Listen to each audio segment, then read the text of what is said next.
Good afternoon. This is the House Appropriations Committee. It is January 27th, 2026. It's just after 1 p.m. And now that we've passed the budget adjustment out of our committee, we are going to move right on to the FY27 budget. Never a dull moment. And with us today, we have back the Commissioner of Finance and Management, Adam Gresham, to talk to us about the language and maybe anything else we forgot in the budget summary from last week. Welcome, Adam. Adam Gresham, Commissioner of Finance and Management. Thank you for inviting me. Nice to see you guys again. Now that we're moving on to the main show. So in that regard, you have in front of you, I believe, the budget language. We took mercy on you guys this year. It's only 34 pages. We've been longer than that.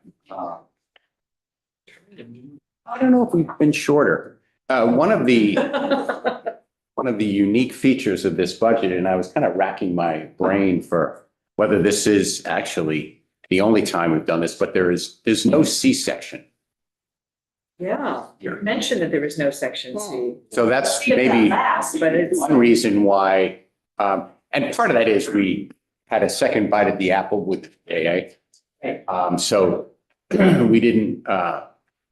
we didn't need a C-section. So you don't see that there. There is also no E100 section, which is typically where positions are created or changed. We are calling for new positions here, but we are taking them from the pool. and so even when you're calling for new ones, it doesn't show up in E100. Does not show up in E100 because we're not actually creating new positions. We're repurposing existing vacant positions. Okay, if the same, so if you were limited service before, there's still limited service or whatever, because we did have one change for the LURB, the Land Use Review Board, went from limited service to permanent, so that had to be an E100. And you'll see in here, there's one public service department change from limited service to permanent that we're going to do through the pool. Okay. So anyway, so without a C section, without E100 section, and actually the final unique thing, I think I mentioned this earlier when we came in to speak to you about the general fund overview. The budget last year at 27, which is current year budget, had up to, I think, double E in the B1100. Times. We didn't need the double anythings this year. We're just at H. So there are many fewer one time. That's about 4 pages. Kind of shocking that when you don't have money, you just don't spend a lot. Anyway. Way to be. Yes. We did not make any changes other than the date to the A section. And really within the language, bottom of page 3 is where the one-time sections start. Now, Madam Chair, I can take you through the one-times. I know that you'll speak with the various departments for greater explanations, but I can give you brief explanations of what they are. That's really important. The one-times are always of interest to people, so. So in the one-times to the Agency of Administration, there are 2 one-time appropriations to existing kind of re-upping existing appropriations. One is what we call the IDEAL program, which is run through the Office of Racial Equity. That IDEAL is Inclusion, Diversity, Equity, Action, and Leadership. And we are re-upping that for another year. Susanna Davis, the director of the Office of Racial Equity, would be very happy. She's very beholden to that program. I don't know if she's on our list to cut in on it, but we should definitely get her in. So this is about the 3rd year of this, maybe it'd be good to hear about it. Yeah. And that's where work with municipalities and kind of help them along in their diversity equity programs. The second one time is to Truth and Reconciliation Commission. And as you're probably aware, they are active through April of this year, of this fiscal year. Right. Pardon me, April of 27. And after or prior to that, they'll issue a final report and so on. So this is to get them through April 30th of next year. The next two are to DEBA. One is essentially a response to HR1, the federal reconciliation bill. That is predominantly federal funds, but there's a $300,000 general fund appropriation, and that's for, as it says, IT needs kind of to provide them ability to operate as. So this is the beginning of those expenses, thanks to the changes in HR1, which Yes. include different matches and more administrative work on our end that they've taken away from themselves and given to us. So they've recognized that this is going to be cost. You'll also see later on in the document, there are some positions attached to that at DEBA that will in part be doing what this money is providing. There's also another $2 million for provider stabilization. You'll recall that was a one-time appropriation a couple of years ago of $10 million. Last year, yeah. Yeah, and then there was a substantial amount of carry forward there. AHS will speak to you about the reasoning behind this, but they're still worried about certain providers and their financial stability. So they are asking to round up that amount a little bit, and they believe that's sufficient to get them through 27, although they don't know. That's their best estimate. And I know that you guys are looking into that and looking at other ways to provide stability. What providers, what kind of providers? This would be nursing homes. It would be IBNR. I mean, a number of different.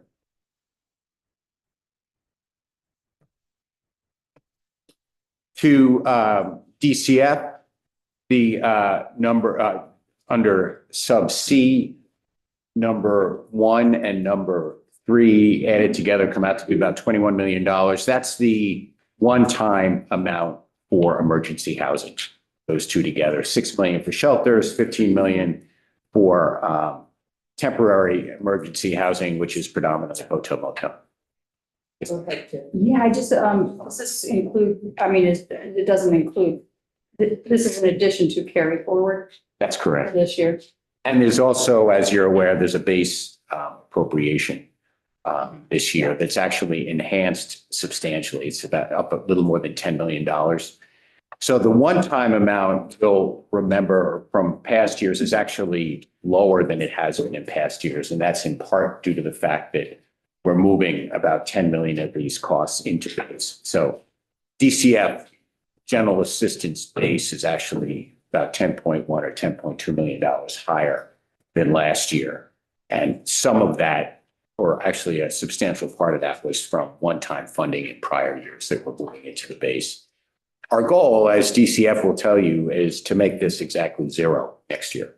And to have, they're in the process of revamping the emergency housing program, and they'll have much more articulate words to say about it than I, but this is this year's allotment. And the 4 million is, that's for Red Clover.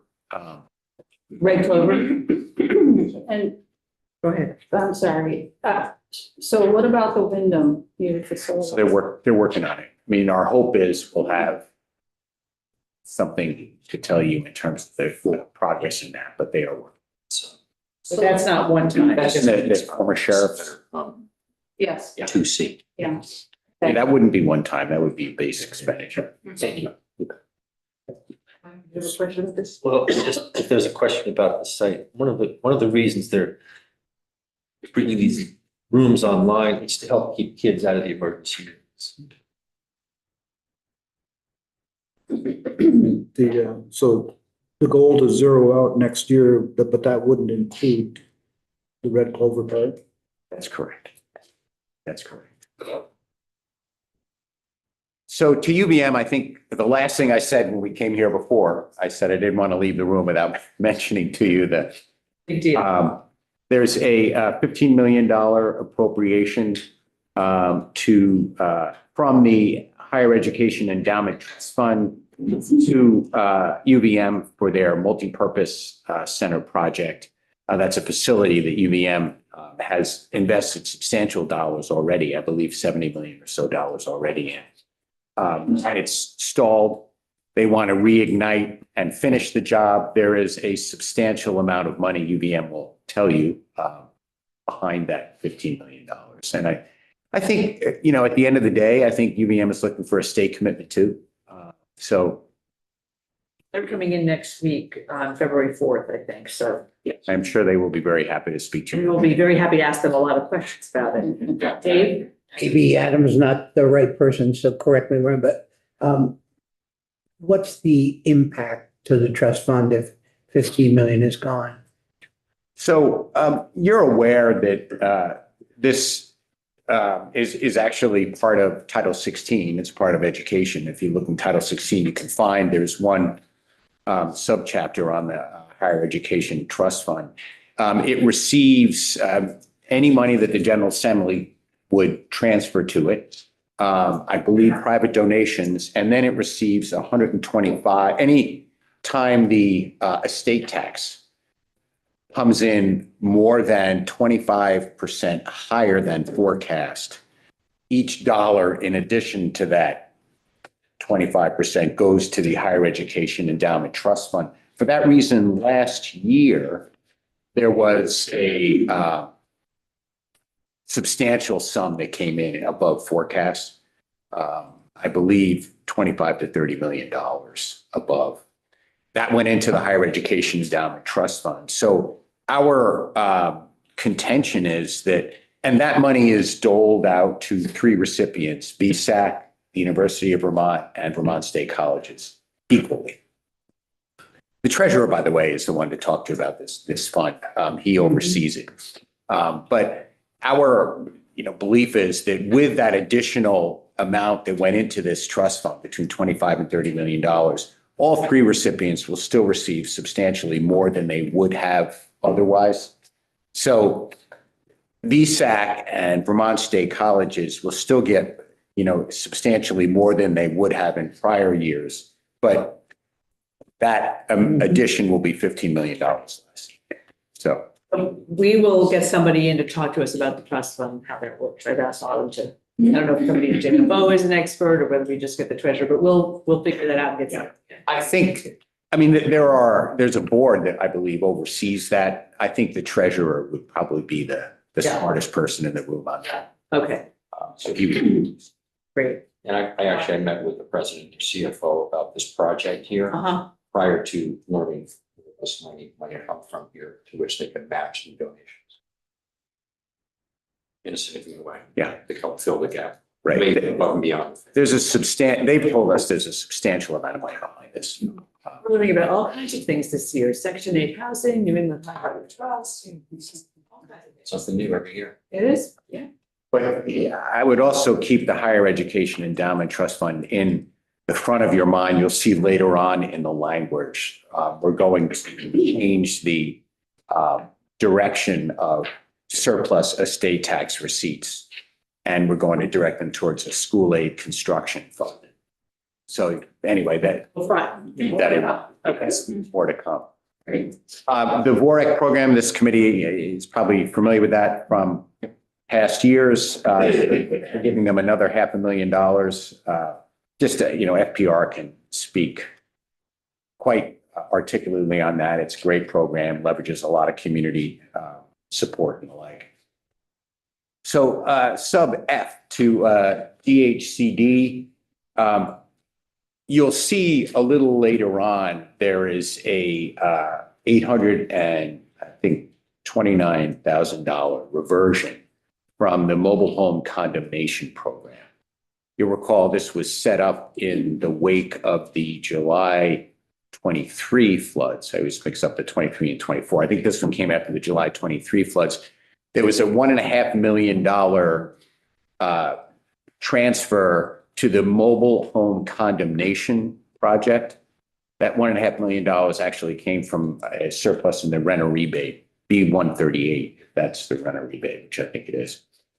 So they created this program, and the concept of the mobile home condemnation project was there were a lot of people who had homes on rented property. They were flooded. these people were in bad straits. And so the idea was to give them the maximum award.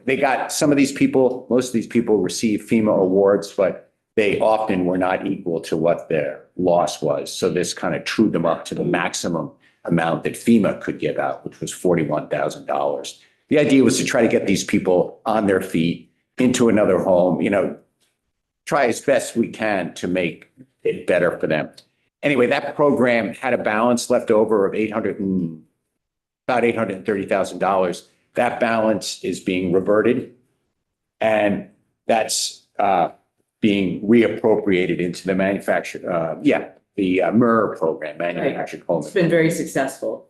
So that is, in a sense, once reversions happen, they all go into a big pool. So one thing doesn't fund another necessarily, but that's the idea behind it. We're essentially, they called us and said, can we just transfer this in? We said, well, I can't do that. We have to revert it and reappropriate it. So Mobile Home Condemnation Fund. And it was, you'd have to look back through the e-board. I believe it was September of 2023, I believe.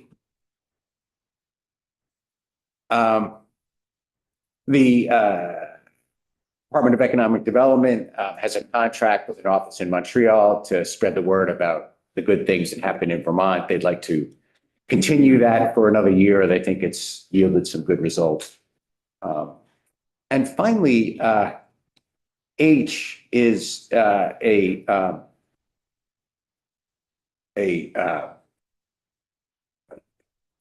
losing my words. It's an appropriation to help to AOT for the relocating the central garage to the Payne Turnpike in Berlin. This money is actually coming, you'll see later on under transfers, as a transfer from the Insurance Reserve Fund to fund this. And the Insurance Reserve Fund received roughly $49 million, I'm going to say, 2 years ago after the floods from our insurance company. This is one of multiple payments that will be made out of that fund in future years to help with damage that was incurred. One part of that damage was the central garage that is, right off of 302 that was flooded badly. And so this is essentially taking a step towards replacing it. Is it located out of a flood zone now? Payne Turnpike in Berlin. You probably have driven by the spot. I probably have, but it's not something I'm wildly familiar with, not living in this county. Nor am I, actually. Nor am I. But I think back in the day when the pavilion was flooded and we were working out of Berlin, I think it's in and around Knapp State Airport. Okay. All right. On the hill. On the hill. That's a good thing. We have to ask these questions now. So we have some things that are not self-insured by the state, so you actually have insurance policy? Have insurance. $49 million worth from the flood. Yeah. So that, like I said, that's. Pause on that one for one more question thing is that's not GF, it's from the T fund. That's, well, it's from the reserve fund. It goes to T fund and then you'll see later on. Involved in that one now is what I'm seeing. Yeah, you'll see later on is a transfer that provides that spending. Okay, all right. It's actually under the D101 fund transfers on page 8, but anyway, I'll get to that. Get there, okay. Okay. And this is 35 pages with explanations, so it's not really 35. I know. And you'll see that there are some sections I will skip, largely the standard language sections, but I'm going to try to highlight everything that I think you guys are going to want to dig into. Not to say that some things I don't highlight you won't want to, but so I'm making my own choices. The property transfer tax allocations, as always, there's a fair amount of verbiage there. But what I will tell you, the takeaway is the Vermont Housing Conservation Board, they're getting their full allocation. The municipal and regional planning commissions are getting the full top top line allocation. However, at the request of ACCD, we've rejiggered the amounts that are going to municipalities and regional. They had an ask of us to change what statute would allocate to them. So, They're getting different, is it yes, different amounts than they would have gotten in previous years, or is it the Yes. same equation? It's not the same equation. statute tells you, so 13% of the total property transfer tax is destined for municipal and regional planning commissions, I believe is the 13% number. Of that amount, 70% goes to, I want to say regional planning commissions, and 20% goes to municipal planning commissions, and 10% goes to the Vermont Center for Geographic Information. So there's a 70-20-10. The Vermont Center for Geographic Information, which is overseen by ADS, that we're leaving alone. They're getting 10%, but the 70-20 is being rejiggered by ACCD. And they would be very happy to tell you why.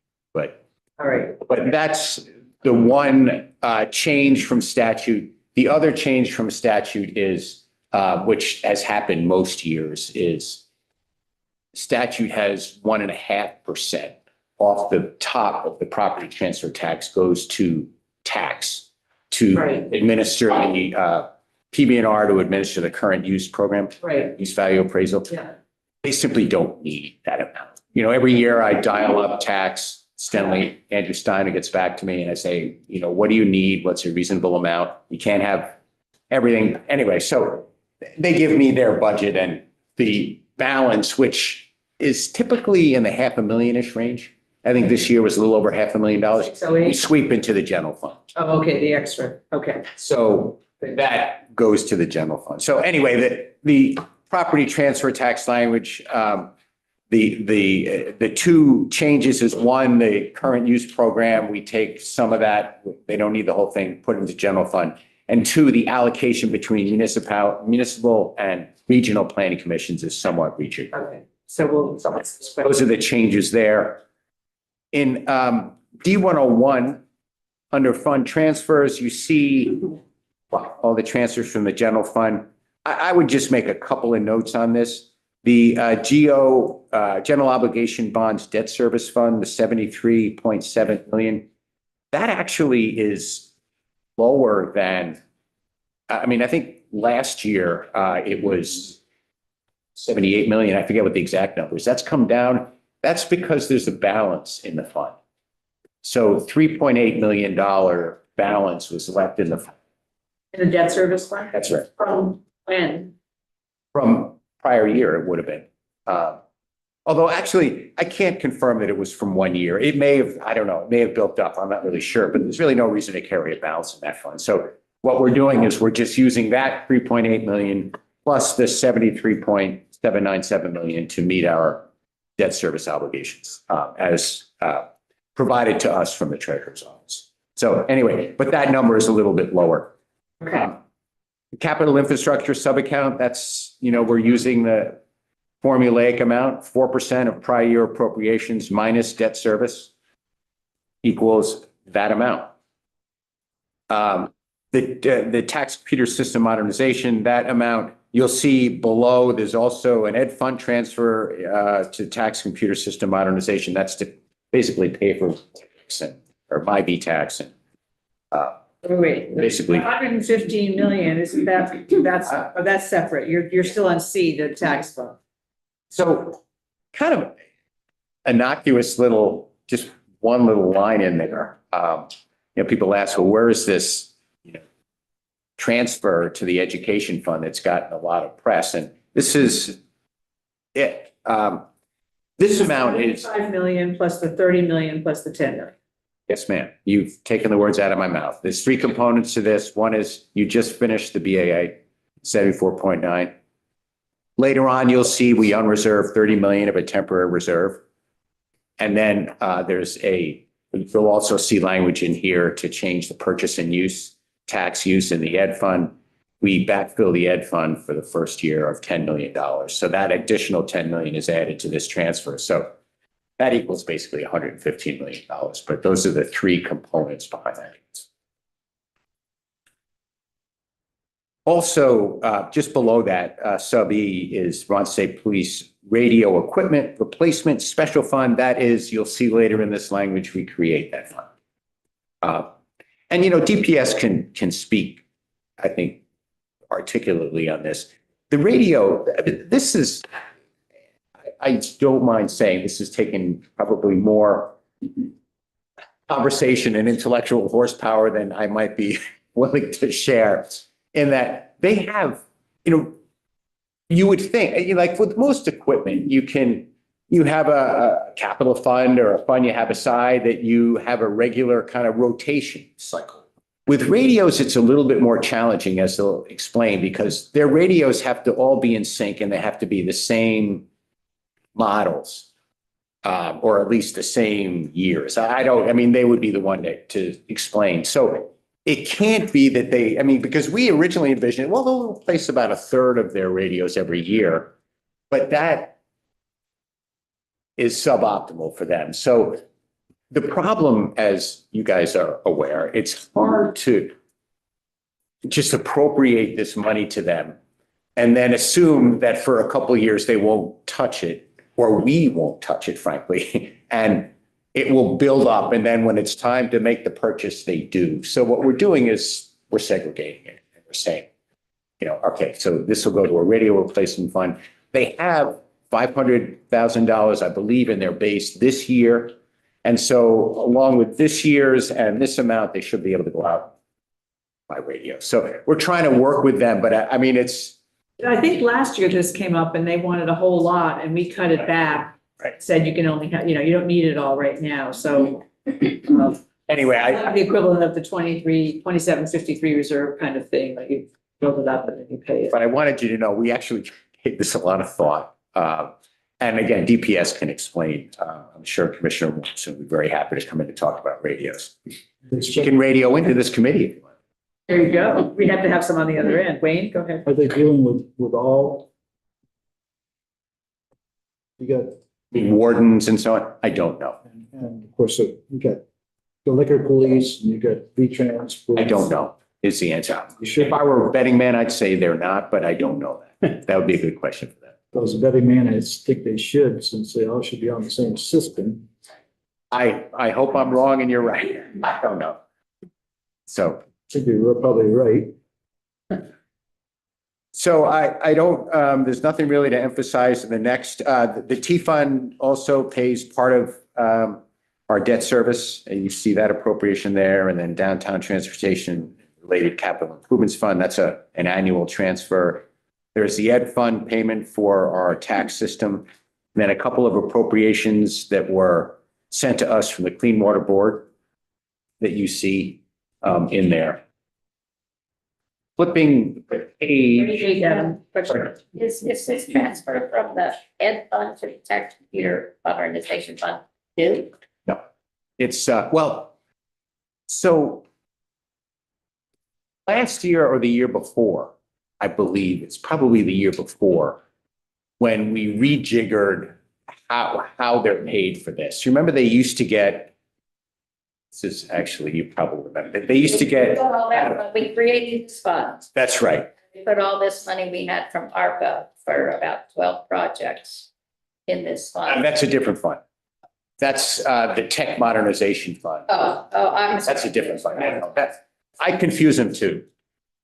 I confuse them too in my own mind, but no, this fund was created so they could basically keep their systems updated and the like. And the general fund pays the lion's share of it, but the ed fund, basically it's to the general fund of the ed fund because they collect revenue. You know, the ed fund, they have the non-property tax revenue that's collected predominantly by the tax department and of course the general fund. So this is just kind of a tit for tat. You help collect it, but you help maintain the system. And the Clean Water Fund, just to remind people, is going to the special funds because they've designated specific projects they want to have done. That's correct. That's the transfer to that fund. That's correct. So I'm on the top middle of page 8, under sub 6, the AG. The normal general fund direct app is $2 million from settlement. They make an estimate to us about what they think they'll take in from consumer lawsuits. $2 million is typical. Sometimes it's more than that. In past years, it actually has been more than that. Sometimes it's less than that. But the sub B, miscellaneous fines and penalties, that amount is actually taken, that had a balance in that fund, and it is being used for the 25% state match for the Medicaid fraud. Let's see, what's MFRAU? Medicaid fraud and something abuse unit. Medicaid fraud and residential abuse unit, maybe? MFRAU. Anyway, Is that AG can tell you about that. federal designation name for that? I think it is. That sounds like it. And there's a 25% state match.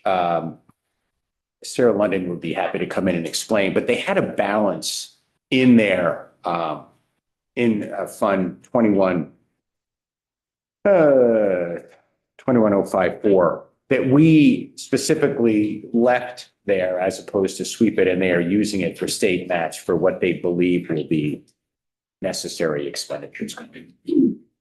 I just wanted to point that out, and that hasn't appeared in past years. No. And the one up above, would you just remind us about earned federal receipts and what that means again? So that's Representative Iacoboni's favorite fund that comes from the Blue Book, which are federal receipts that are earned and not used. And so those are set aside by AHS, and that fund builds.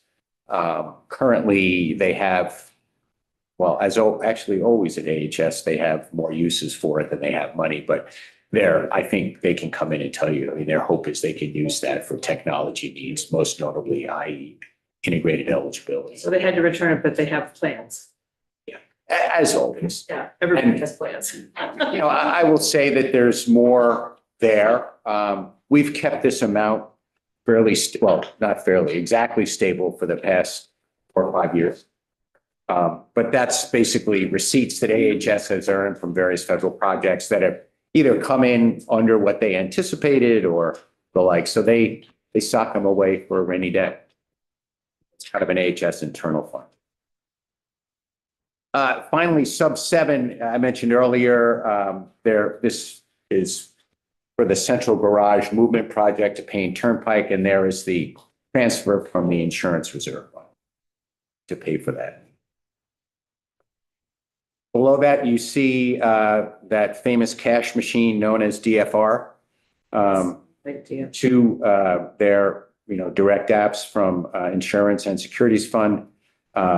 In addition, you have the treasurer, which has also become, by the way, I might add, a kind of a cash box, the unclaimed property fund. These estimates we get from Commissioner Sampson and his group, as well as Treasurer Pichak and Al LaPro from his group. Are they, how do these compare to the last few years? They're pretty much the same. Pretty much. They're pretty much Yeah, the same. 66 million Although, DFR. and you'll note that this year, they actually kind of wondering whether they might be a little bit down from this year, because you remember there was $2 million in the BAA of additional. Right. So it may be that FY 26 is higher than this. I mean, that's, I think, a reasonable question. I can't answer, but it's in the ballpark. Let's put it that way. The final one, though, I think I would explain, it's kind of interesting to note that we're actually, from DFR, we're actually receiving, $43 million from the Insurance and Regulatory Fund, $24 million from the Securities Regulatory Supervision Fund. However, we're paying out $143,000 to the captive insurance fund, which is a little bit unusual. Don't they usually give us money in that one? They haven't for a number of years. They haven't. And So for all the noise we make about captive, we're not actually getting stuff from it? so there's a story, there's some context, Madam Chair. Please. So the captives pay us in 2 ways. One, there's an excise tax on premiums sold. That's where we receive about approximately $30 million of excess tax. Okay. Two, the companies pay a fee to operate, just like an insurance company. And statutorily, the fees are supposed to pay for their business operations. They haven't for a number of years. So whereas, you can see that the fees for securities and insurance are plenty to pay for the operations. It's not true in captions. So we, at the end of the year, the financial operations kind of trues this up. It tells us what the balance is. And so we provide a transfer to clean up a negative balance. So anyway, I just wanted to point that out. It's kind of unusual. Yes, the captive companies still provide revenue to the state, albeit not so much fee revenue. They do provide fee revenue, but their cost of doing business is higher than what they generate fees. Lynn, question? So what happens to the 30 million that they pay in their excise? That just goes to. Goes into the general. That goes in. And that doesn't count all the other stuff that they generate. Salaries, I mean, it's supposed to be a very lucrative business practice. So that doesn't include, as they'll tell you, that doesn't include all the jobs and so on. But the excise tax is directed to the general. Whereas their fees they pay are directed to the captive insurance, regulatory, and supervision. So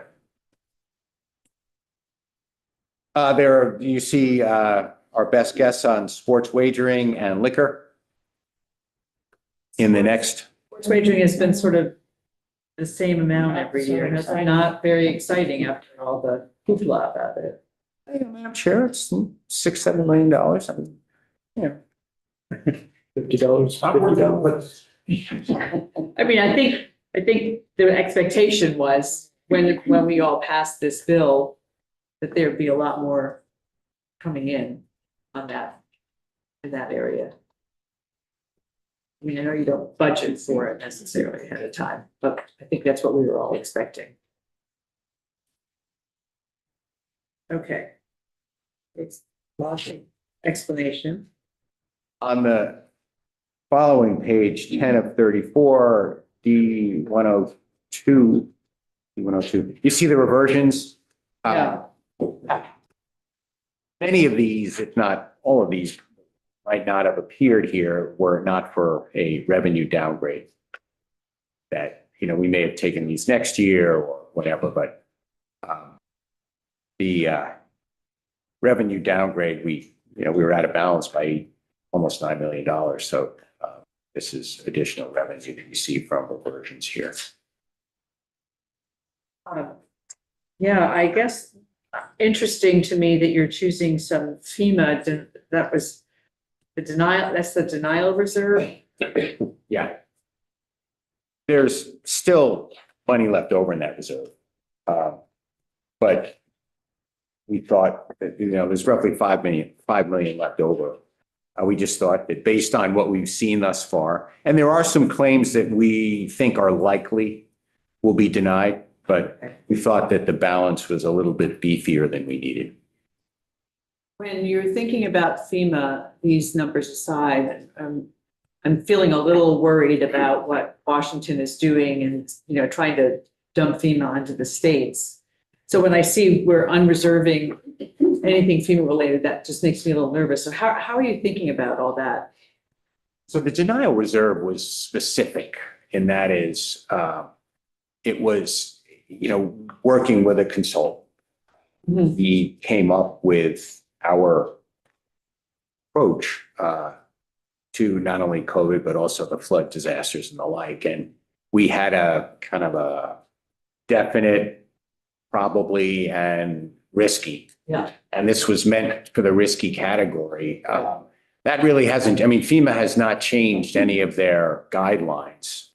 So in that regard, we're feeling reasonably safe. But, in answer to your, I think that what you were getting at is, I don't, the answer is, I don't know. We hear a different every single day. Douglas Farnham would be, I think, more able to go deep on Yeah. this, but you know, we just can't, at this point, we're just not responding to daily things. When we receive something in the mail or by email that says, do this, do that, then we know it's real. Right, Or it I'm just, and we could get Douglas in here because I want to understand how you all are thinking about it, not necessarily whether it's in the budget, but knowing that there's this stuff swirling around about FEMA, you know, we ought to be thinking about it and sort of what's our plan B or C or F or whatever we're up to now in case some of these things happen. That's not certain. Huh?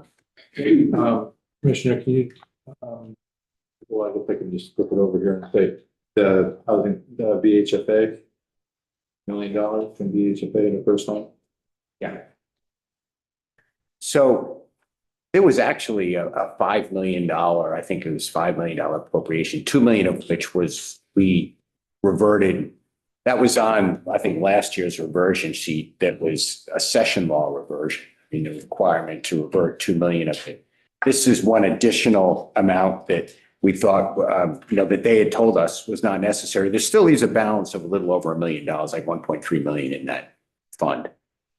So it's not eliminating the purposes of that, but the original appropriation, as you see, was from 2022. So.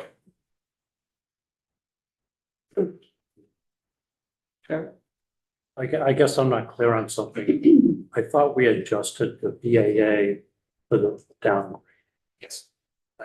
There's no reversions. That's correct. Reference the downgrade. Why are you doing it twice?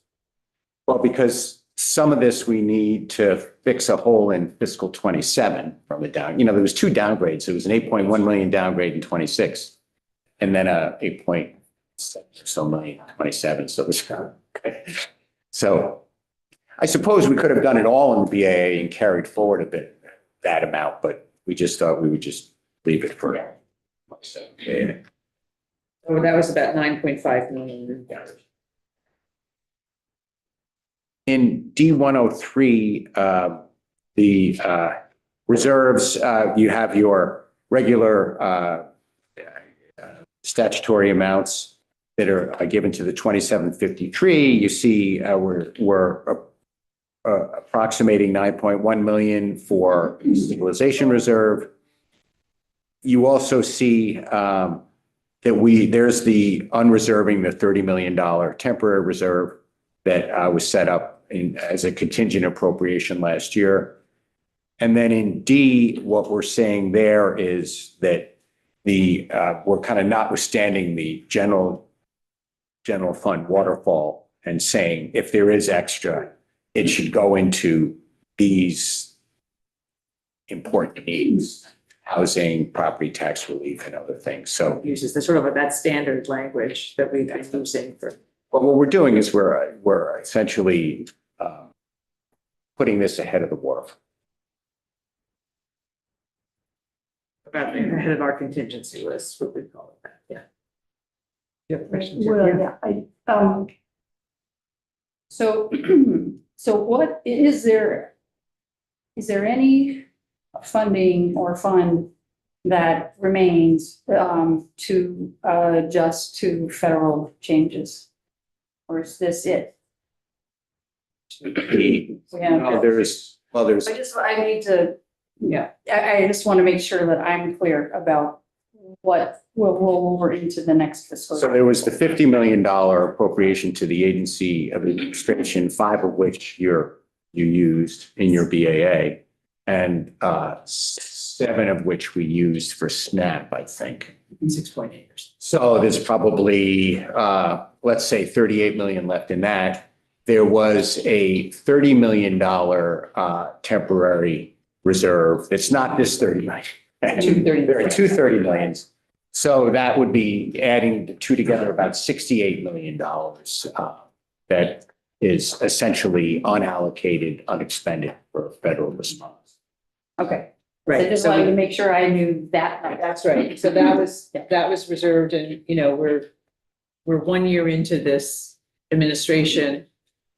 And we don't, you know, things have happened and we don't know what else is going to happen. So keeping the money in reserve at the moment, not spending it all right away seems to be prudent. So are there more questions on D103? Seeing any? So moving to the, moving to the E section. The first one, E106. This, rather obliquely, but you'll see later on in the, gets to, the setup of a new special fund for school construction. And we want to make sure that, and the movement of the estate tax, any receipts in excess of 125% of estate tax forecast as determined by the E-Board. We're setting up a school construction fund, again, that you'll see later on in the language. And this money will be direct there. And so we are trying within statute that where that may have an impact, we're trying to make sure that it is mentioned. So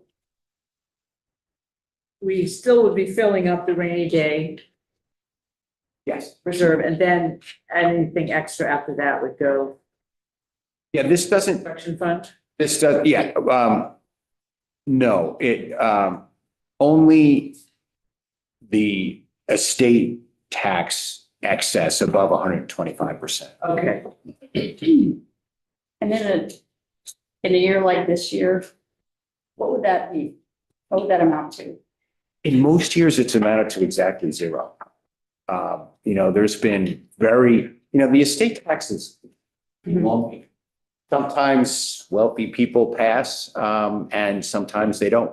And, not to be too macabre about it, but last year we hit the jackpot, with, so how much went in last year? Because that was a very unusual year, just so we have a sense of what the high end, do you remember what the? so the total amount in addition, above the 125% level was, I want to say 25 to 30 million. I was gonna say, I think, yeah, $26-27 yeah. I heard that that's substantially one estate. Yeah. That's what I've heard. And for most years, this has been really a nothing. You can look back and see, and actually the treasurer may have better figures, but some years it's been okay. And I would say maybe 50% of the time. I mean, I don't know if maybe not even. I would also add that times when the asset markets are booming, we expect that the value of estates have inflated. And so the amount of estate tax paid has gone up. So during less boom times, maybe that won't be the case. So is the rainy day fund healthy? Yeah, I mean, it's $97-8 million. Yeah. I mean, We have two funds, we have the stabilization it's about 110 million. reserve, which is the main one, that we created this one second. The stabilization one is the one that's really, really, really hard to get any money out of. This one is a little bit easier to get out. And then we have the 2357 reserve, which is for the Medicaid and the extra payroll. And then we have the caseload, human services caseload reserve for Medicaid stuff. But the one traditionally known as the rainy day fund is the $90 million one. Yeah, which is a little easier to access. Still not easy. It has a couple few very hard under the other one, but it's still. Yeah, I was gonna say that early on, when I was first here, we had the state tax. I had a couple of very wealthy individuals who passed away in 2 or 3 years. And there was a lot of money going in, and it was normally never budgeted for, but then they started budgeting for it. And there was another time a few years later, there was another spouse of one of those people passed away. But, I think this is, it might have been an anomaly. And this is just a one-shot deal, basically, this person dies. So, I mean, again, with asset markets high, there may be others, but yes. so you don't budget for it anymore. Well, it's part of the E-Board forecast. So they forecast it, but there, again, it's lumpy. There are times when we get a lot of money, there are times when we don't get. It's kind of ridiculous to look at it on a month-to-month basis. And it's kind of silly, really. But, yeah. This is, Okay, So, okay, Mark, sorry. nowhere in here do I read estate tax except on the explanation. Is the estate tax the 16 VSA 3444? It will be later on in the language. We're establishing it, yes. Okay. But the intent, I guess, eventually when we get to it, is to have the excess of the estate tax not go to the higher education. That's fund. right. To go to, That will be the change. you know, I think it's no secret, the governor, and I think this body too, are looking for ways to provide funding for school construction. We know that's a big nut. We know that we don't have that kind of money lying around. So we're doing what we can to provide assets for school construction. And this is a small way to do it. Some years it might, again, be a lot of money, but we're just doing what we can in that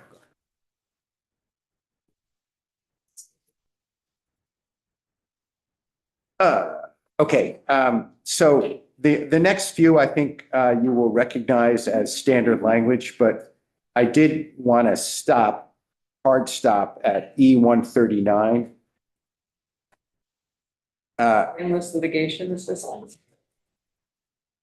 This is a topic that you guys are well familiar with. Looks like the same number we've had for at least like 6 years. Well, so this is the reappraisal and listing Yes. change. And you will see it show up in, not only E139, but in E142.1, E142.2, 142.3, and 142.4. It turns out, as I'm reading through this, I had a chuckle.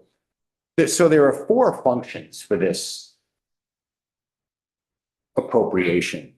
And each of those functions has statutory citation that we had to change. So there's the per parcel fee that we pay towns and municipalities for appraising their property.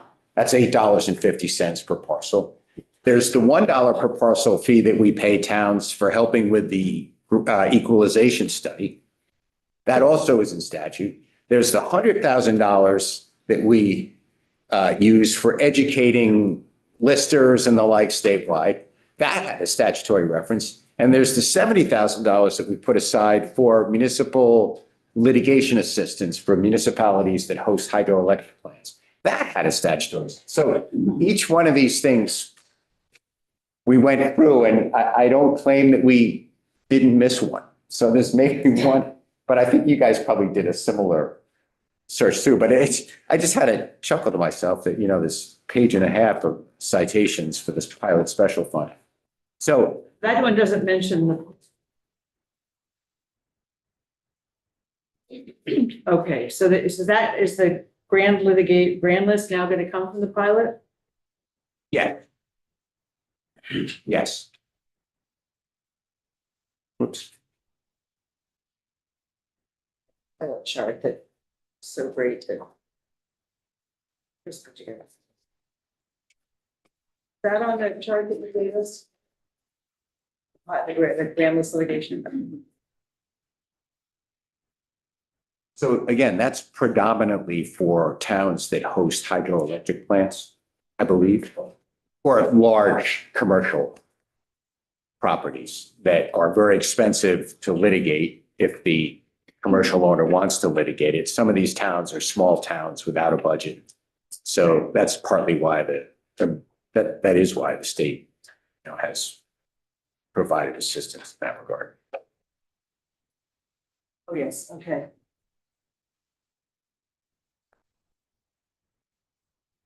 This one's yours. You're going to be our pilot expert. All righty. Okay. So I'm moving forward all the way to page 15. Actually, sorry, page 16 of 34 to E209.1. Yeah, just a sec. Pilot. Okay. So anything in the Attorney General one and E200 we need to know? It's standard language. I didn't, Amount is whatever they all agree to. same with public safety. You know, Yeah. And yeah, the state police and the search and rescue. So E209.1, that's, as I promised you before, as a coming attraction, Yeah. there is the radio equipment replacement special fund.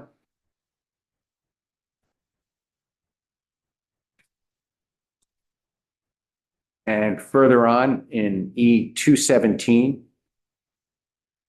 that is the first mention, but you'll see further down, there's more of additional positions created through use of the position pool. Can we back up a minute? Yes. E215, this is the military tuition. I think you keep putting the same amount in every year, and every year we end up with a reversion, It's hard. right? It's true. And what I'll say for these guys is they are really good about, every year they contact us and say, you know what, this is what we use, this is what we don't need. So, but, a lot of their estimates are who's going to be deployed, who's not going to be. Right, And it's a so, little harder to estimate these days. right. So Well, they're gonna come back. Yeah. Lynn? Yeah, as long as they're really frugal and are really trying to give it back to us for whatever reason. This is really a huge recruitment tool. No, I get it. I'm not saying we shouldn't do it. I'm just saying that maybe we'll see where we end up in the budget. I have no idea. Yeah. That maybe there's 100,000 there. If we're fighting Yeah. over 100,000 at the end. So I'm not saying don't do it because we know how important it is. Yeah, But it also has been, I've been. probably a good thing that we're just getting a little bit better. And it's for grants, so. Yeah, maybe no, they it's can't all use- They good. can't use it for anything else. so Right, it has- right. I'm not at all worried about that. This is just something to keep in mind as we move ahead. Okay, and so the E217 is a position pool. yes, there we are creating positions. The military has actually requested 6 positions. And from the pool, as always with these guys, there's a fairly steep federal match, this case 75%. So the total request is actually much smaller than the amount of money it will leverage. So are those two together, 217 and 218 are the same? Yes. One is the federal amount, the other is the general fund. So if you're taking these from the position pool, that means that other departments and agencies can't take those 6 positions from the position pool. Right, the pool is for general, all the state government. And I guess when HR comes in, we can ask them how many positions are in the position pool, unless you already know what that is. Right now, so there are 3 heavy hitting state officers that oversee the pool. Commissioner Fastigi is one. Right. The chief operating officer at AOA, Nick Kramer, is Yeah. one, and I happen to be the third. Okay, so we can ask you this question. How many positions are in the position pool right now? If you take these 6 out. And that's a state secret. If- There's about 6 or 7, but we're anticipating that there will be. Yeah, we're anticipating that. And it's a pretty transparent process when agencies have positions that they want. We often will go to them and say about providing some positions. In other words, look at and they should be doing this anyway. But you'll see that human services, within DOC is looking for additional positions, but you'll also see that, they are giving up some positions. But the pool now it's under 10. Yeah. There will be additions to it though. We'll be able to, it's part of our mission is this is what you want us to do. You want us to Yes. deploy resources where they're most needed, and you want us to take resources from where they're not. And that's why we ask you these questions, because then we want to understand it. So, Wait, so some people are maybe holding positions for vacants and savings, and I ask them, give up on that. And we look very carefully. Part of what we do, in the pool is we look very carefully to see how long the positions are vacant. And, for positions that have very long vacancies, we have to ask ourselves, even if they at some point think that they want to fill those, I mean, in the meantime, we could be doing something with those positions. So, okay. So, the first mention is in B 217 and B 218. Those are the same positions. The 217 is the federal amount and 218 is the general fund amount. And you'll note again that there's only about $147,000 for the general fund, which is not a bad deal. Right. There is 219 is standard. And there, per my earlier comment in E 222, you see a position that is being created in the Agency of Agriculture in their business office. And, they actually asked for this for a number of years. And I will actually give them a lot of credit. They have a really good business office. They're just kind of worked a bit. They don't have any staff there. So they're creating a new position. And also they have a fair number of granting programs that they need to oversee. And so they are getting a new position from the pool in our budget request. The Vermont Access Network for Secretary of State General Fund Appropriation, I think you're familiar with. There, I mentioned earlier, the Public Service Department is asking to convert a limited service position into a permanent position, also in their business office. And you see the language there. So when you convert, that's not considered, that wouldn't be an E100 thing. We're going to, technically what happens is you just let that position expire and give them a position from the position. That's typical, but we call it conversion, but it's not, you're letting one expire and you just take another one.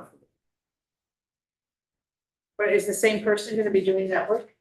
That's, public service can speak to you about that, but I think that's the thing. This is where I get confused about when you choose to use E100 and when you don't, because the Land Use Review Board converted the executive director from a limited service to a permanent exempt, and that went on E100. It didn't do one of these separate things like you're doing here. So I'm trying to figure out the pattern. I don't think we can create exempt positions. I think that was probably why we got on bended knee for that one. Okay. I don't think we can create exempt. So this is a permanent classified as opposed to a permanent exempt. All right. And they're both classified. Thanks. The next, So the exempt position, so where do exempt positions come from? We know that all the positions we've got were authorized in the statute or whatever. The governor's office, will tell you what you could get, but how do you get permission for exempt positions? so they come from statute and they also come from your generous doings. I believe the legislature can create exempt So positions. they're all named someplace. I don't want to give you a definitive answer, but I believe it would need to be legislated.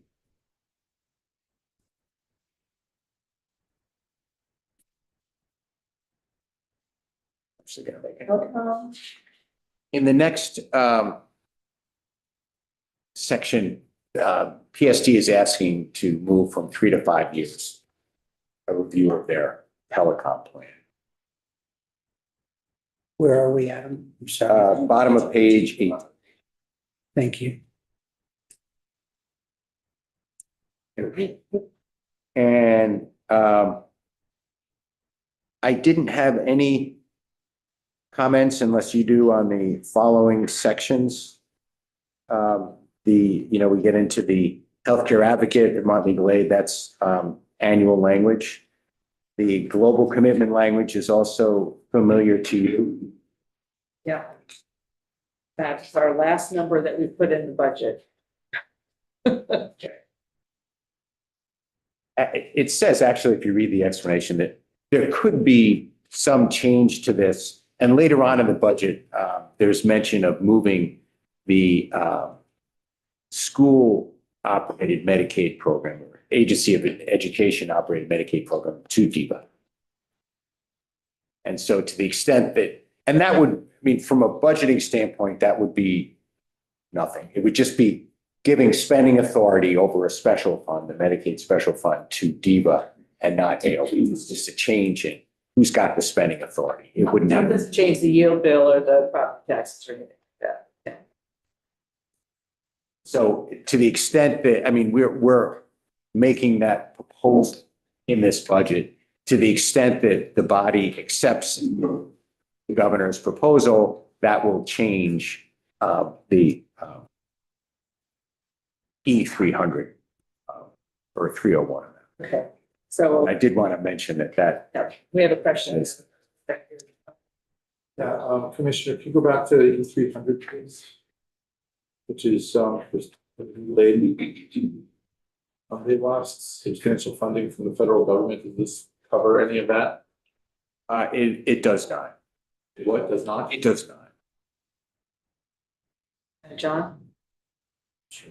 Thanks. I'm sorry to go back. I just have a quick question about something here in terms of the telecommunications plan. I did meet with public service a while ago here. They made mention here, perhaps wanting to move in this direction here. A lot of that, there's just a substantial cost. Documents plan every 3 years. So would you understand? That's exactly. Yeah. There's a cost to it, and they just thought it was, But there could be an interim in between to kind of see where we are. they would work With with check review. They would be happy to work Yeah. with that. So that, but thank you for mentioning that. I should have myself. I didn't even know about this. Great, Not know what the cost would be, but it's 6 figures. to say, a 5 years. Well, to do this every 3 years, it's wrote down a note, and maybe wrong, so don't quote me here, but it could be up to like $500,000 Yeah. to do this. It's substantial.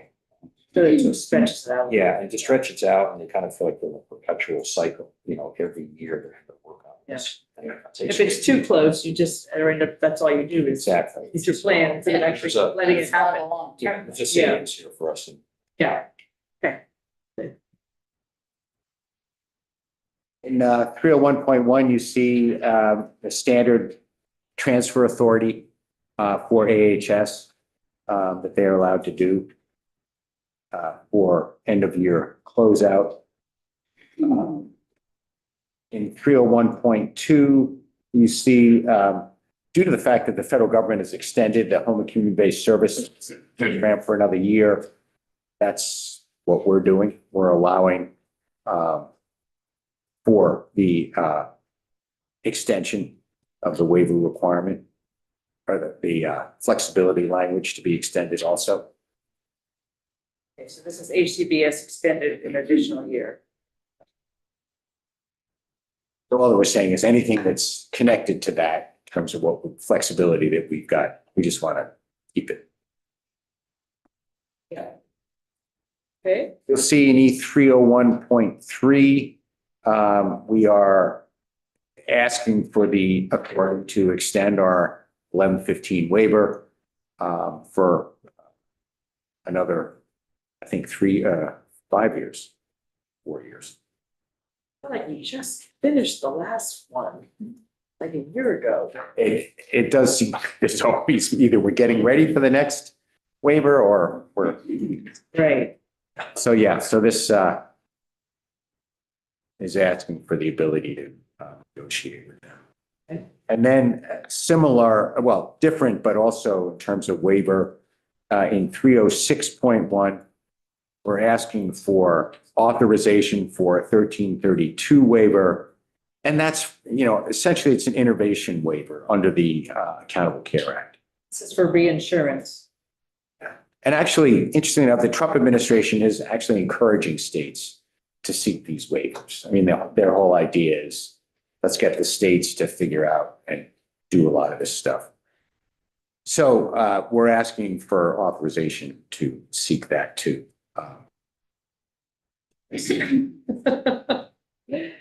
More topics. Okay.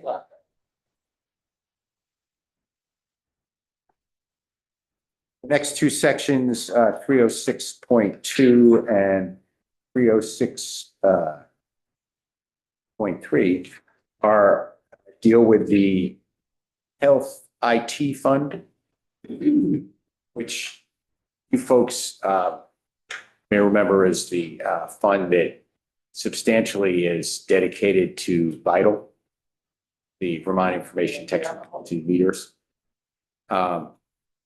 We collect a, let's see, 0.19% health claims tax. I think Nolan came in and spoke to you on this topic. I think he did. So I think you're as familiar, probably more familiar than I am, but a portion, small portion, but a portion of the health claims tax that we collect goes to the health IT fund to support Vital. And when that was set up, the original intent was to ensure statewide electronic medical records. But there was a sunset on the fund. And over the past years, I mean, if you look at the language, at the bottom of page 21, it starts off with 2013 acts and resolves, and then there's, Right. a half a dozen acts and resolves, which basically means we've been acting and resolving to extend this thing. Right. To extend the sunset. So here, what we're saying is, give it another year. And, I think you'll find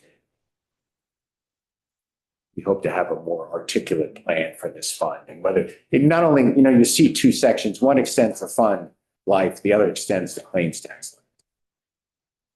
So. May I just briefly, could Go you, ahead, Dave. the 1115 waiver, are there positions being requested there? No, So it's just language saying we're going to continue the waiver? that's right. Thank you. Thank you. Yes. Oh, Lynn. Yeah, I'd like to talk about, maybe ask you about the 306.2 and the 306.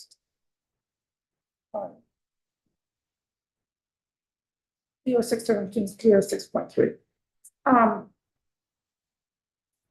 Vital's been around over 20 years probably, and since then, all the hospitals and a lot of places have expanded and created their own and gone with other. Is Vital still relevant to all the things that have occurred in the growth of IT over the past 20 some odd years? So they will tell you they are. And I don't want to speak for them. I would note that as part of the Rural Health Transformation Project, electronic medical records are one of the specific uses of that fund. On the other hand, I will say that there are many other directions that it could go. So, I think they would say very strongly, Diva would be the one to come in and talk. I think it's a reasonable question, but I think they can have a better answer.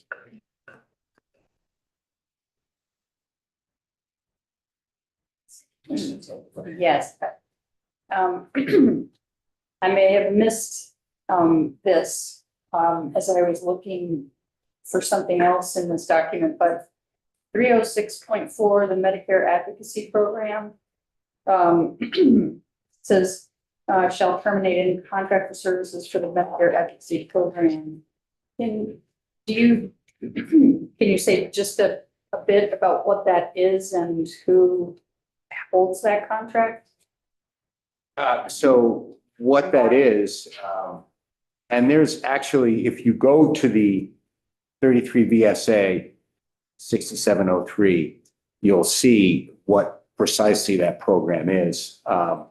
It's covered in statute, but it's basically for dual eligibles, Medicare recipients who may also be eligible for Medicaid. And there are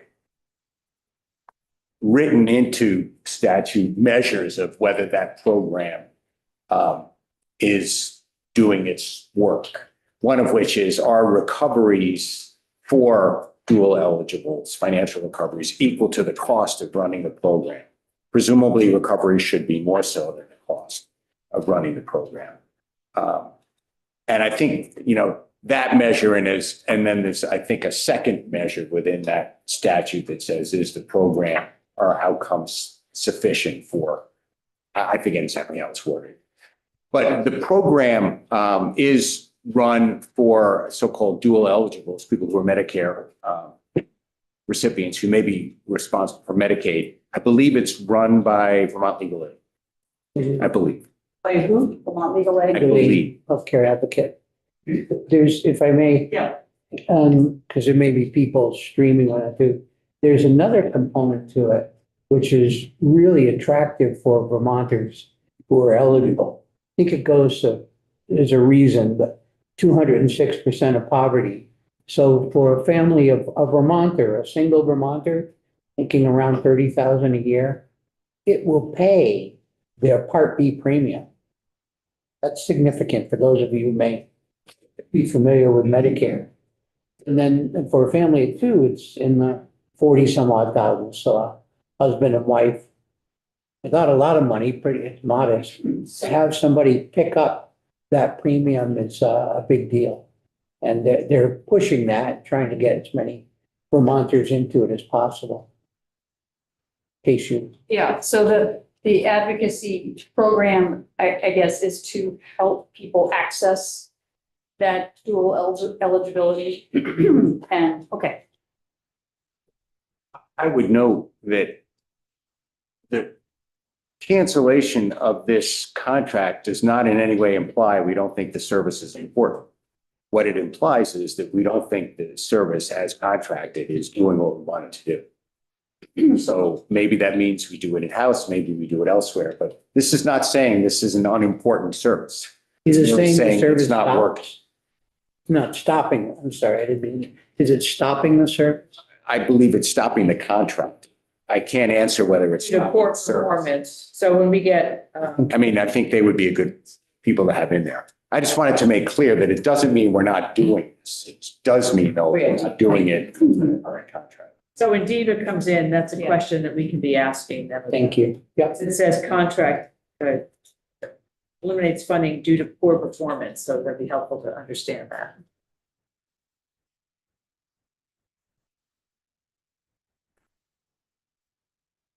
That's actually the one I was going to deal with next. So we can move on from that.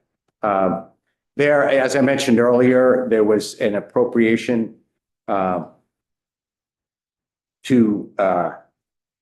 Vermont DEVA for HR 1. There are a number of positions that they are asking for. And, what I would say is that this is predominantly in response to the more frequent redeterminations that and other paperwork. 12 positions. So there's a lot, but we believe that this is what DEVA is saying. If we want to maintain these people on the rolls, if we want these people to keep health coverage, they need to reach out to them. They need to work with them. They need to bulk up. And this is unfortunate, but I think it's simply necessary. So. Which, this is DEVA still. Okay, got it. Dave, do you have a question? This will be a robust conversation because there's people in our community saying, we in the community are best positioned to help people do this new requirement every 6 months and the work requirements, et cetera. Because when we're seeing them, for instance, to do their childcare eligibility, that which they have to do also, which is not done by state employees, but overseen by them, done by parent child centers. We're really well positioned to say at the same time, hey, Mr. and Mrs. Giacoboni, you've got these other programs, let's help you at the same time. And I'm not saying this is the wrong way, I'm just saying it's going to be a conversation. Over whether it should be, those resources should be in the community versus. Yeah, whether they should be In Waterbury. granted out or whether they should be state employees. Who's in the best position to reach people. If our goal, if that's what our goal is, stated goal. Our goal is to help them continue with their economic And benefits. not lose benefits, right?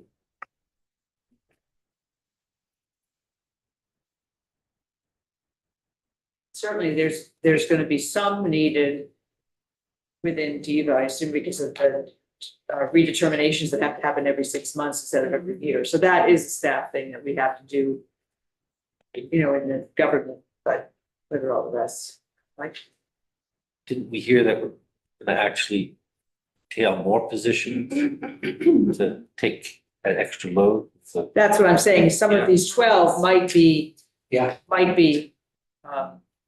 doing that work. yeah, Because we knew that there were gonna be more positions required because of the federal government requirements.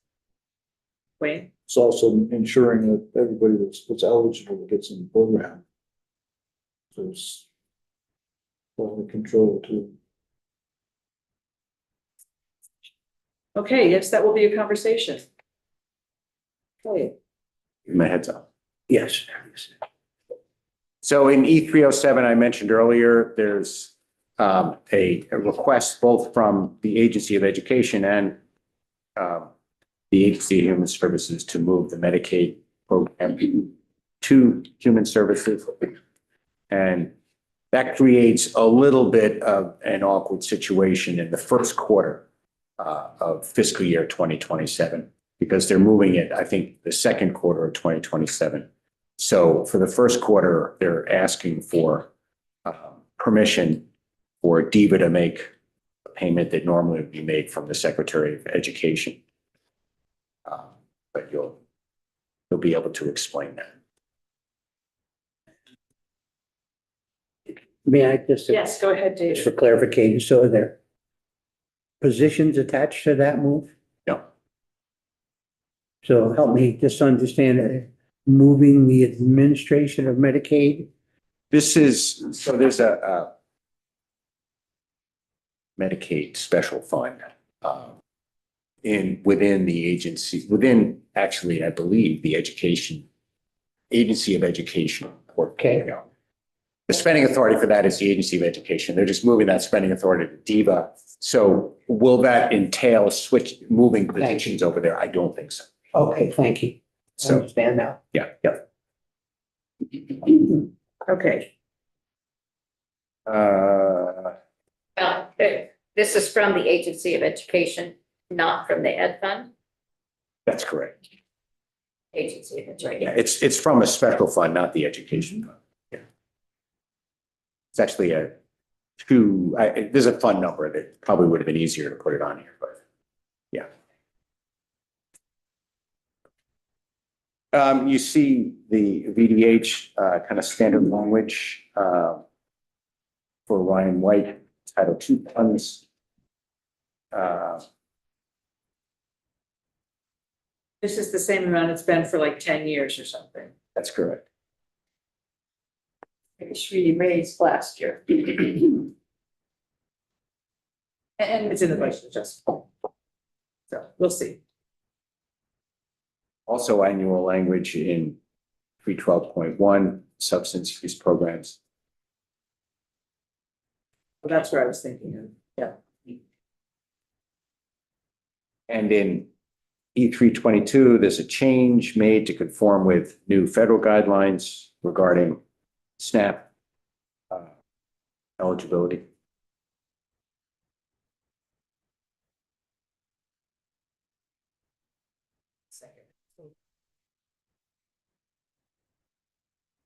sorry, Adam, what page did you use? Bottom of page 24, 24. E322. Okay, thanks. $1. That's a fuel benefit is $21. No,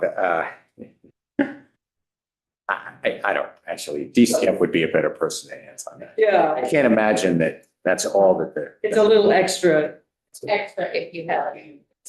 little person, I understand, yeah. Yes, Tom. So again, differences between state statute and federal recent changes in federal law which reduce the number of three-story Vermont households eligible for the nominal. Can you talk about that, please? I would, Yeah, of course. yeah, that's, I'm really not the best person to ask on that. I'm sorry. I think DCF.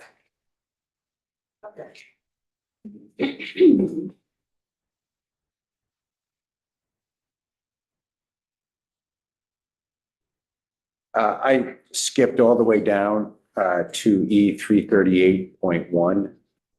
Those are the DCF, or pardon me, DOC pool positions.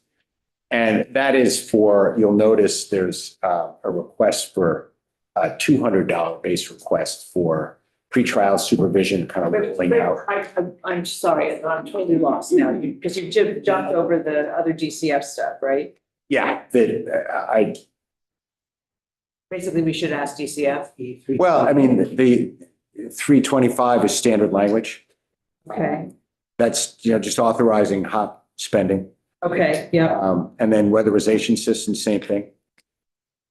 And, Okay. you know, part of that money can be used for furnace repair, for example, but only if it's authorized. And so this authorizes that. okay, now we're back to pilot.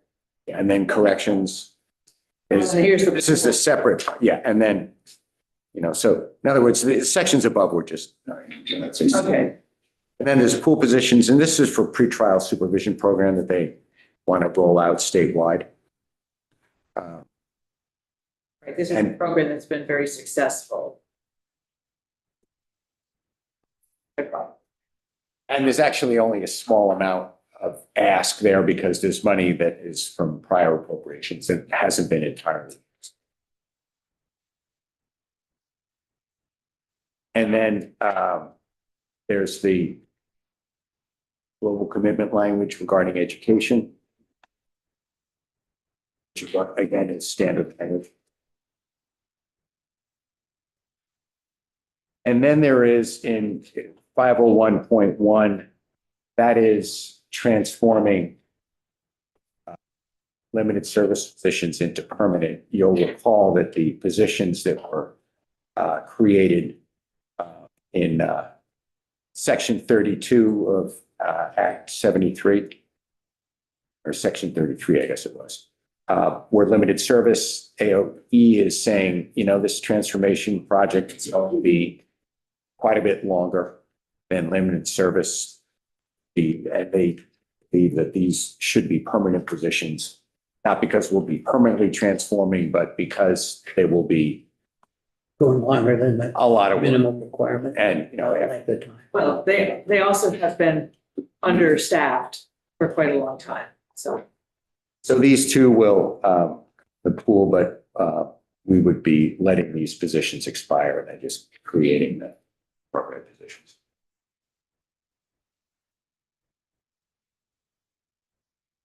In E 501.2, you see a small change to you have to go to actually the next page, top of page 27. This is when they created the Universal After School and Summer Special Fund. They allowed $500,000 on the nose to be used for administrative expenses. AOE is saying, could you just make that 5%, up to 5% of revenue forecasted to come into the fund? And keep in mind, the revenue into the fund is the cannabis sales tax, 6%. Right. So that revenue is actually forecasted by the e-board. Not the actual sales tax amount, but they do forecast the It's based excise. on consensus revenue forecasts. Yeah, and in that consensus is an excise tax forecast. We do the math to figure out what that excise tax, what's the total amount that they are expecting. And then we figure out what the 6% sales tax will be. And that is what will appear in the Universal After School and Summer Learning budget. They're asking to use 5% of that. And if Tom doesn't ask my question, I will ask it. You go ahead. And does 5% of the annually forecast revenues, will that ever go below $500,000? If forecasted revenues are reduced, right now forecasted revenues are slightly over $10 million. So 5% would be not coincidentally about $505,000 or something like that. If forecasted revenues decline, yes. If they increase, I mean, typically what we think will happen is that as cannabis use grows, the capacity to administer the program will grow. But if cannabis use shrinks, then, the cost of administering the program should probably move with it. The 5% cap is more typical for programs that we administer. Having a fixed amount in statute is. I'm just Yeah. curious, because it hasn't been in place long enough to get used to.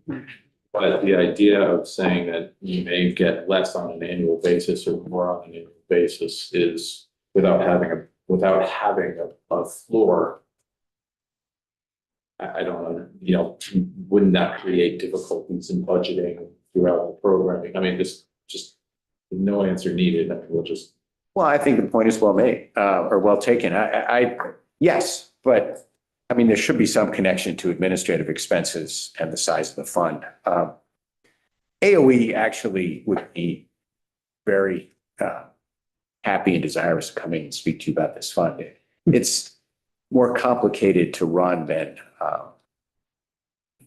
your average fund. I mean, there's a lot of recipients of grants. It's a complicated thing to run. So anyway, this is just changing it to percent of revenue as opposed to a fixed amount. On the next section, you see as promised earlier, the creation of the School Construction Aid Special Fund. And the movement of the estate tax excess to the School Construction Aid Special Fund as opposed to the Higher Education Endowment Trust Fund. And it looks like, I just, the word off the street from Autumn is that it looks like House Ed and House Commerce are having a joint hearing on the Higher Ed Trust Fund on Thursday. Oh, Stay tuned. Quick. So we'll find out more about that. Okay.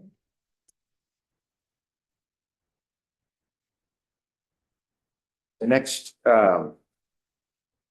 actually, I didn't have comments on the state place students, adult ed, special ed formula grants. I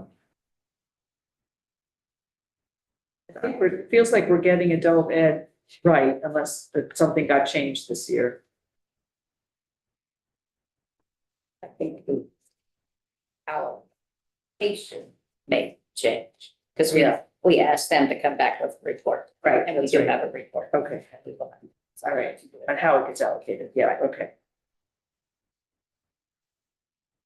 You also see in the E500s, the Vermont State Teachers Retirement System and pension, on health, state teachers' healthcare, medical benefits. You'll recall we give them straight appropriations, general fund, but there's also their operations are paid for from the funds.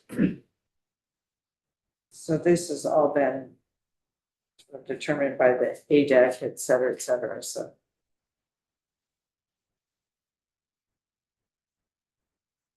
A lot of money.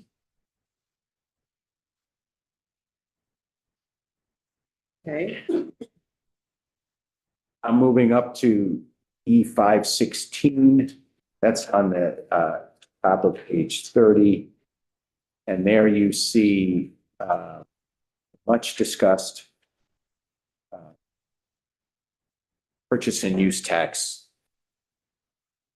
phased down from the education fund.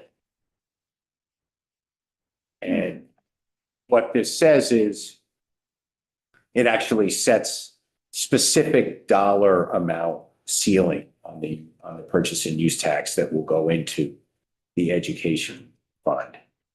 And that, as you can see, phases down each year by about $10 million.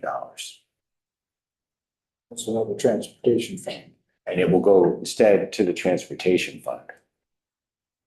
And then in E 516.1, you see that in July of 3030, effectively the purchase and use tax, nothing is directed towards the ed fund. It all would go to the T fund. What was that last sentence? It goes to the, It, nothing is directed at the. it would go all to the transportation fund. We go back to the ed fund. Thank you. So that language in E 516, E 516.1 is to enable that to begin.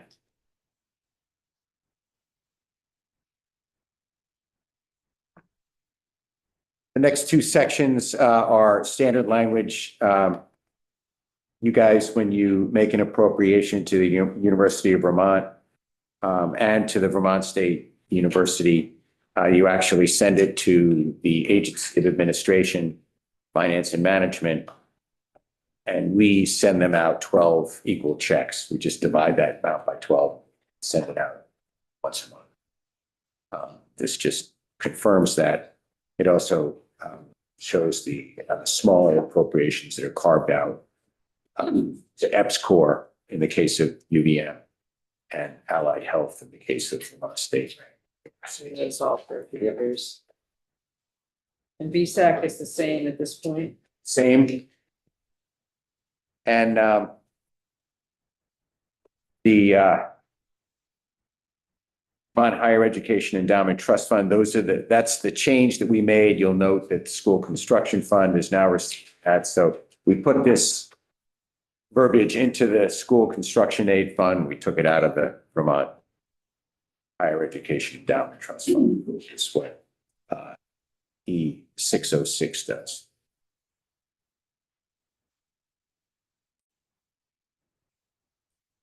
And E700 is, part of that is a technical, just technical fix, replacing commissioner with secretary and the like. But the kind of the money section is in the middle of page 34. Sorry. I don't have any 700 on what you gave us. 600 to. We go from 600 to 920. Oh, you have the old language. Okay. We didn't get an updated one. Yeah. So, okay, I'm sorry. We had sent an updated copy, and what I should have done is reached out and said, make sure you've got that. Do you have the E900s? We have 923. Okay, so you skip the E7. Okay. So I'll just verbally tell you, and then while it's printing out. One of the budgetary requests from the Agency of Natural Resources, Fish and Wildlife, Parks and Rec Commissioner, was to use the Land and Facilities Trust Fund, which is a special fund that is essentially the recipient of logging revenues. That goes into this special fund, and that helps fund FPR operations. They are currently able to use up to 5% of the amount in that fund. But the fund balance, if you look at the fund balance, has grown. And it's grown, this is from memory, but I'm going to say it's between $6 and $7 million. Look back 10 years, it was about $3-4 million. And they are asking to use not 5, but up to 8% of the amount in that fund. And they are confirming, and when you have them in here, Commissioner Fisco can tell you, they're confirming that will not have any financial impact on the fund, on the health of the fund. And they're gonna use It has- that for what? Did you say lobbying? No, for, Logging. no. The money comes from predominantly, not exclusively, Okay. predominantly from logging operations. And they can use up to 5% for the cost of running FTR. Okay, So they're saying it would be better if they could use 8%. okay. So that's actually, if you had this language, that's what it would say. There are also, like I said, some just technical fixes. Again, commissioner becomes secretary based on. So anyway, that's what the B700 section will say.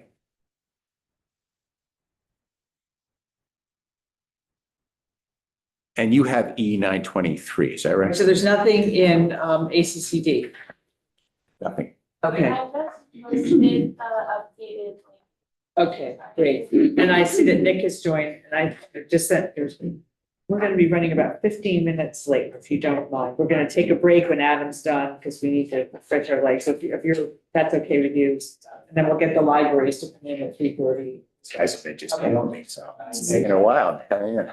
It's always good stuff. We have to understand. Lynn, go ahead. On the Parks and Recreation, is this a question of necessity of maintaining facilities, upgrading facilities, impact by adverse weather, anything like that? No, this, I mean, is just the cost of administering the department. It's just a revenue source that, again, has grown slowly but inexorably over the years. And so they're just saying this would be bad. We can ask when the commissioner comes in, but I'll ask whether or not there's any restrictions, whether it needs to go back onto the properties, or it could be for maintaining the roads or making sure that the water bars and the forest lands, those sorts of things, or whether they can use it for general administration. I'm thinking general administration, but I think that would be better to address this.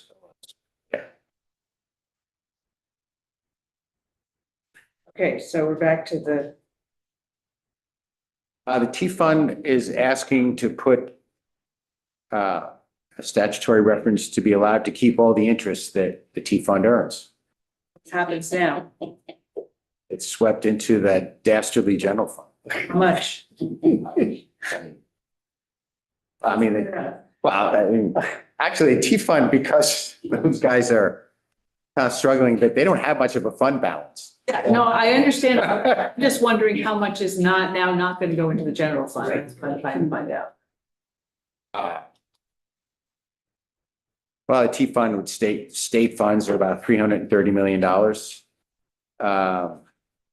You know, the fund balance at any one time is between probably 0 and $1 million. No, I'm kidding. I don't know exactly what the fund balance would be, but probably $3 to $5 million would be my guess, but I guess we. Not going to the general fund?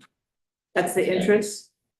I mean, again, the interest varies year by year, but I get that. level of, I can tell you for about 20 years, the interest was exactly 0 because there was no interest. So. You know what it was last year? I mean, you ask such hard questions. This is our job. I'll, If you would let me know what it was last year, that would be very helpful. That's fair. And I'm presuming that that they can't put it into long-term investments of any sort to get a higher yield. Probably allowed. Oh, no, this isn't. No, right, low interest. I mean, keep in mind, this is all in that one pool of $1.5 billion to $2 billion of cash. It's just amount attributed to various funds. So this is coming out of the same pool, but how much is attributed to the T fund? I can find out. I think it's a reasonable question. I think it is. I have a question on that. Yes, go ahead. You talk about that big pool, is that the one the treasurer manages, the cash flow? That's where, Everything else? all cash is. Yes. Okay, we have just, And E923.1, what this is actually just asking you guys to make our jobs a smidgen easier But the way it works now is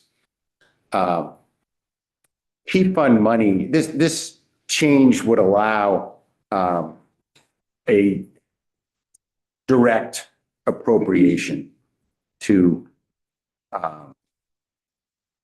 ACCD for what is now the practice of appropriating to the AOT and having them transfer it to ACCD because it's part of it, our transportation infrastructure, and statute does not allow any transportation-like stuff to be appropriated to other than the T fund. So what we're saying here is there's, you see in the language, a list of, stuff that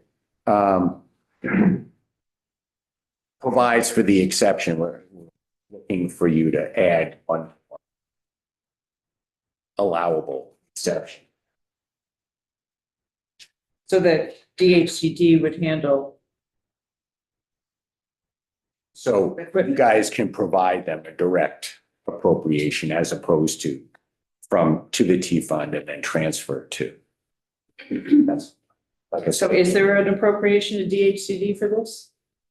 every year, or there has been over the years. I mean, not every, but I don't know when it started. I'd say 2-3 years ago, probably.